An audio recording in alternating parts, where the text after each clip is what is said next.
திவ்ய தரிசனம் நேயர்களுக்கு என்னுடைய அன்பார்ந்த நமஸ்காரம். நான் உங்கள் விஜயானந்த். இன்று நாம் பார்க்கவிருப்பது கார்த்திகை சோமவாரத்தினுடைய சங்காபிஷேகம் குறித்தும் சிவாலயங்களில் கார்த்திகை சோமவாரம் என்று சொல்லக்கூடிய திங்கட்கிழமைகளில் ஏன் சிவபெருமானுக்கு சங்காபிஷேகம் நடத்தப்படுகிறது, அதனால் என்ன பலன், நாம் எதற்காக அதை தரிசிக்க வேண்டும் என்பது குறித்து பார்க்கவிருக்கிறோம். வாருங்கள்.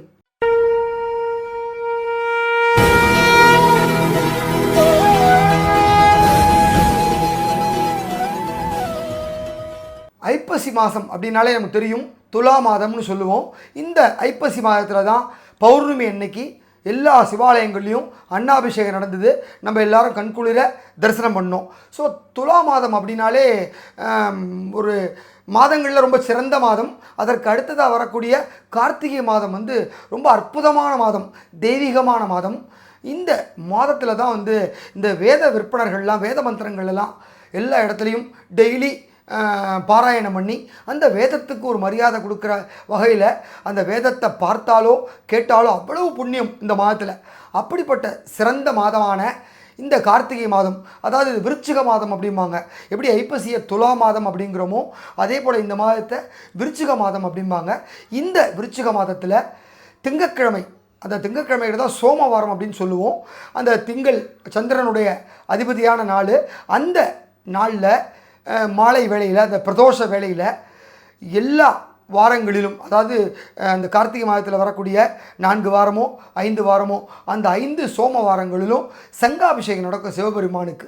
அது ஏன் சிவபெருமானுக்கு மட்டும் இந்த கார்த்திகை மாதத்தில் சோமவாரத்தில் இந்த சங்காபிஷேகம் நடத்துகிறாங்க அப்படின்னா, இந்த கார்த்திகை மாதம் அப்படின்னாலே சந்திர பகவான், நான் போன வீடியோவில் சொல்லியிருந்தேன், சந்திரனுடைய அந்த தோஷங்கள்லாம் கொஞ்சம் கொஞ்சமாக குறைஞ்சி இந்த ஐப்பசி மாதம் பௌர்ணமியில் தான் அவருக்கு முழுசாக அந்த முகமே முழு தேஜஸோடு வந்தது. அப்படிப்பட்ட சந்திர பகவானுக்கு இந்த மாதம், அதாவது இந்த விருச்சிக மாதமில் தான் அவருடைய முழு பவரும் கிடச்சிது. அவர் சிவபெருமானுடைய தலையில் சோமன் அப்படிங்கிற நாமத்தோடு போய் அமர்ந்த ஒரு மாதம் இந்த கார்த்திகை மாதம். அப்படிப்பட்ட கார்த்திகை மாதத்தில் தான் சிவபெருமான் ஒரு நெருப்பு பிழம்பாக இருப்பார். அந்த நெருப்பு பிழம்பாக இருக்கக்கூடிய சிவபெருமானுடைய உக்கிரத்தையும் அந்த உஷ்ணத்தையும் தணிக்கிறதுக்காக சிவாலயங்களில் சங்காபிஷேகம் பண்ணுறங்கிற ஒரு வழக்கத்தை ஏற்படுத்தினாங்க. இது அறிவியல் ரீதியாக பார்த்திங்கன்னா, அதாவது துலா மாதம், அந்த துலா மாதம் முடிந்து விருச்சிக மாதம் ஆரம்பிக்கிறப்ப சூரிய பகவானுடைய அந்த சுற்றுப்பாதை அப்படியே மாறிக்கிட்டே வரும் இல்லையா. அந்த துலா மாதத்துக்கு அப்புறம் விருச்சிகத்துக்கு வருவார். ஸோ விருச்சிக வீடுங்கிறது அவருடைய பகை வீடு. அந்த வீட்டுக்கு வர்றப்ப அங்கே ஆல்ரெடி சந்திர பகவான் நீச்சமாக இருப்பார். ஸோ சந்திரன் நீச்சமாக இருக்கிறப்ப சூரியன் பகை வீட்டுக்கு வரப்ப தோஷம் ஏற்படும். அந்த தோஷத்தை நீக்கிறதுக்காக தான் சிவபெருமான் ஒரு அக்னி புலமாக இருந்து சிவனை நம்ம எல்லாரையும் காக்கிறதுக்காக சந்திரனுக்கு ஒரு இடத்த கொடுத்து தன் சிரசிலேயே அவர் அமர வச்ச சோமன் அப்படிங்கிற ஒரு நாமத்தோடு அமர வச்சார். அந்த நினைவாகத்தான் இந்த கார்த்திகை மாதத்தில், இந்த விருச்சிக மாதத்தில் சோமவாரங்களில் கரெக்டாக பிரதோஷ வேளையில் இந்த சங்காபிஷேகம் பண்ணுறாங்க. இந்த சங்காபிஷேகம் பார்த்திங்கன்னா எல்லா சிவாலயங்களையும் நடக்கும். அதாவது 11 செங்கில் ஆரம்பித்து ஒரு 108 சங்கு வச்சு பண்ணுவாங்க. பெரிய கோவில்களில் 1008 சங்கு வச்சு பண்ணுற கோயில்கள்லாம் உண்டு. பெரிய பெரிய சிவாலயங்கள்லாம் 1008 வலம்புரி சங்கு இருக்கும். அதாவது சங்கு அப்படின்னாலே வலம்புரி ரொம்ப வெள்ளையாக இருக்கும்.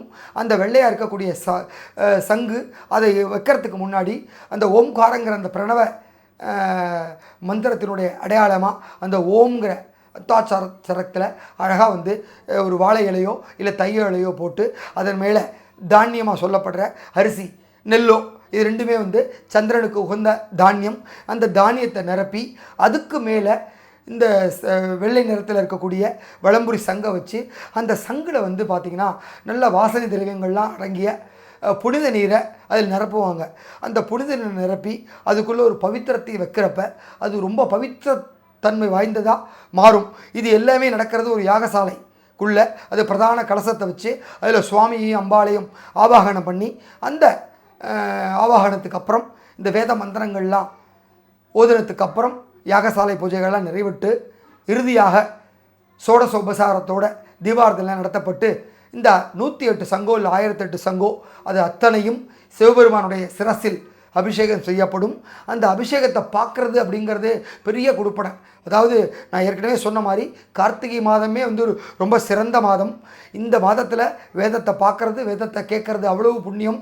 அதோட நம்ம செய்கிற எந்த ஒரு காரியமாக இருந்தாலும் டபுள் மடங்கு பலனை கொடுக்கும். அப்படிப்பட்ட சிறந்த மாதம் இந்த கார்த்திகை மாதம்.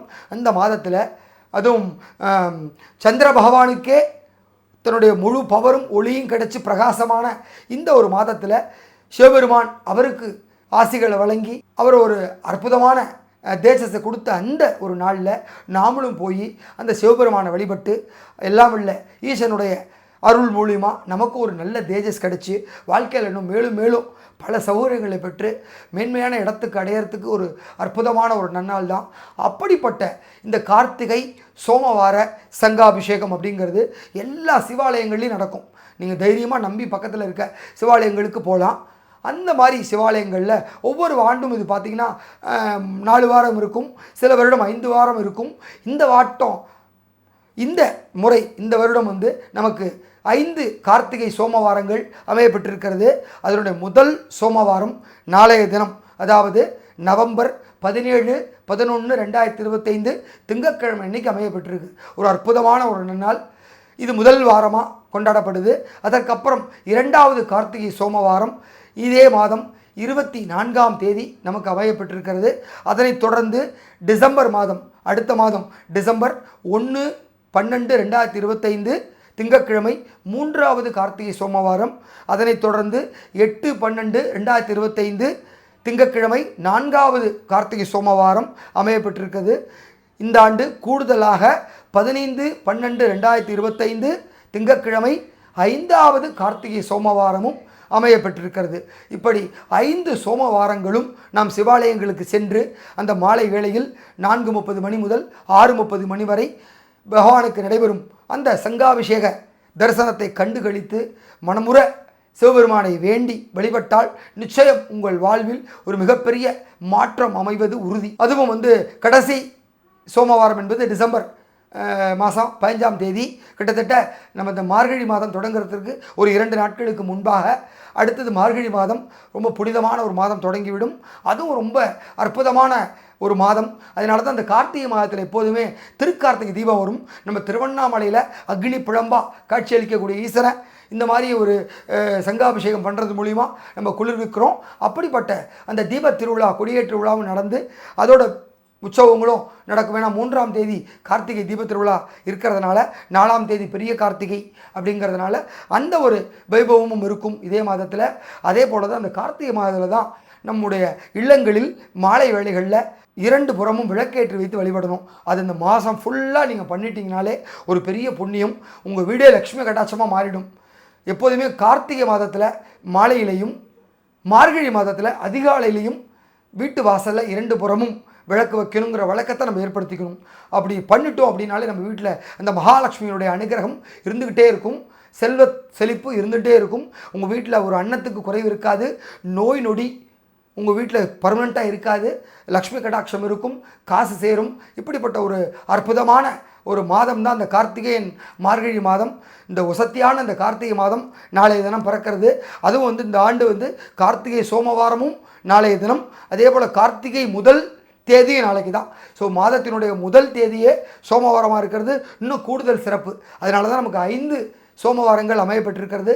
எனவே இந்த வாய்ப்பை தவற விடாமல் எல்லாரும் சிவாலயங்களுக்கு சென்று எல்லாம் வல்ல சிவபெருமானை தரிசித்து அருள் பெறுவோமாக. தென்னாட்டுடைய சிவனே போற்றி, எந்நாட்டவருக்கும் இறைவா போற்றி. இந்த வீடியோ உங்களுக்கு பிடிச்சிருந்தா லைக் பண்ணுங்கள், கமெண்ட் பண்ணுங்கள், ஷேர் பண்ணுங்கள், சப்ஸ்கிரைப் பண்ணுங்கள்.